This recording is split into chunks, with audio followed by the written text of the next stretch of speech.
Bonjour, je m'appelle Benoît Colomba.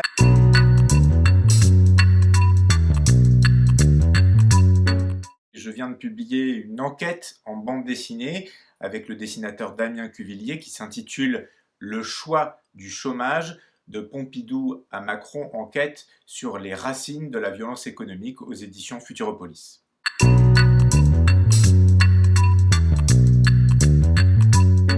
Alors je dirais que Mes mondes sauvages, c'est peut-être l'univers du réalisateur britannique Ken Loach qui a accepté de publier un texte, une préface à notre livre qu'il a intitulé Le socialisme ou la mort.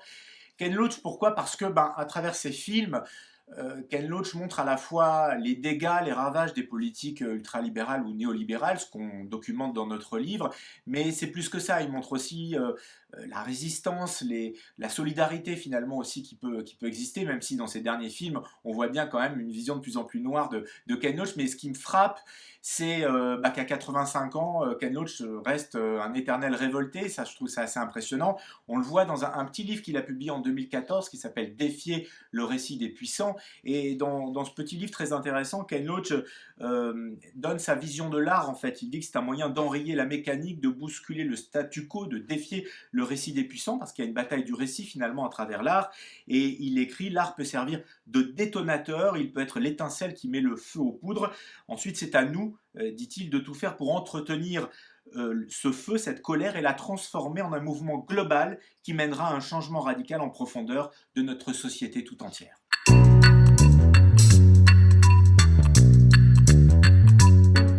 Alors, mon livre sauvage, c'est un livre très ancien, mais très actuel.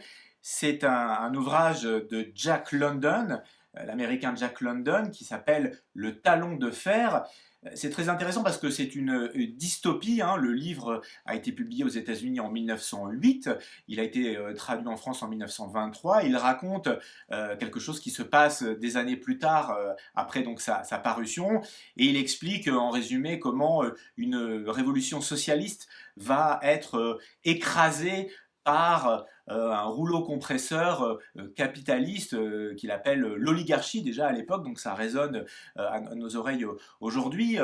Jack London, voilà, c'est pas seulement l'homme qui a écrit Cro-Blanc ou L'Appel de la forêt que je lisais quand j'étais gamin, mais il a écrit donc des livres très politiques comme Martin Eden ou Le talon de fer. Lui-même se disait socialiste, et c'est très intéressant de relire ce livre aujourd'hui, et ça nous renvoie aussi à des propos de Ken Loach. Je reviens à lui encore d'une phrase qui, dans la préface à notre enquête en bande dessinée, écrit ceci: le militantisme sans un puissant mouvement politique de rupture est comme la vapeur d'une bouilloire, il se dissipe dans l'air.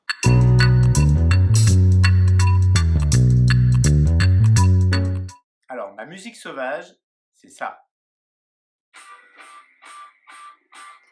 Les Clash, leur troisième album, publié en décembre 1979. London Calling, l'appel de Londres. Pourquoi mon album sauvage? Pourquoi ma chanson sauvage? Parce que cette chanson, quand elle sort, c'est juste après l'élection de Margaret Thatcher, dessinée par Damien Cuvillier, qu'on voit ici, la première ministre britannique. Et donc, cette chanson, elle résonne de plein de manières différentes. Elle résonne avec une sauvagerie parce qu'elle mélange plein de styles différents, punk, rock, ska, etc. Et puis c'est une musique sauvage parce qu'elle critique la sauvagerie de la politique menée à l'époque, et elle balaye tout sur son passage. Et les questions de politique économique, de nucléaire, d'inondation, de réchauffement climatique, voilà, des choses qui nous parlent encore aujourd'hui. Et récemment, pour les 40 ans de l'album, le musée de Londres a fait entrer les Clash au musée d'une certaine façon avec cet album qui est assez mythique. Mais je trouve que même s'ils sont entrés au musée, London Calling, ça n'a pas fait une ride.